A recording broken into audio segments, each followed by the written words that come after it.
వాళ్ళను దాటేస్తే ఈరోజు పురుషోత్తం లెక్క పూర్ణ లెక్క అయ్యి ఈరోజు బెంచ్ కాదు బ్రిడ్జ్ కాదు హైదరాబాద్ నడిబొడ్డిన 2.5 కోట్లు పెట్టి ఒక ఇంద్రభవనం లాంటి ఇల్లు కట్టించాను. 39 లక్షలు పెట్టి ఈరోజు ఓన్లీ ఫర్నిచర్ చేయించాను. ఇక 2025 నాటికల్లా ఒక ఫామ్ హౌస్ డిజైన్ చేస్తున్న 20 ఎకరాల మామిడి తోటలో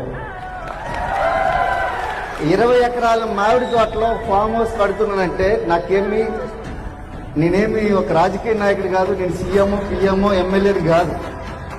ఓన్లీ వెస్టీలో డిస్ట్రిబ్యూటర్ని. నా గౌరవం నీ డిస్ట్రిబ్యూటర్ అంతే. నా గౌరవం నా డిస్ట్రిబ్యూటర్.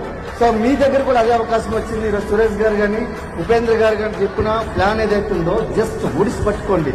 మీకు ఒక చిన్న దీపం ఇక్కడ ఎలిగి ఉన్నది. ఇక్కడ వాళ్ళు చెప్పిన తర్వాత ఒక దీపం ఇక్కడ ఎలిగి ఉంది. ఆ దీపాన్ని ఒక 2 సంవత్సరాలు కాపాడుకుంటే మా లెక్క కూడా మీరు కూడా జ్యోతుల లెక్క వస్తారు. So thank you very much and back to the next leader. Thank you.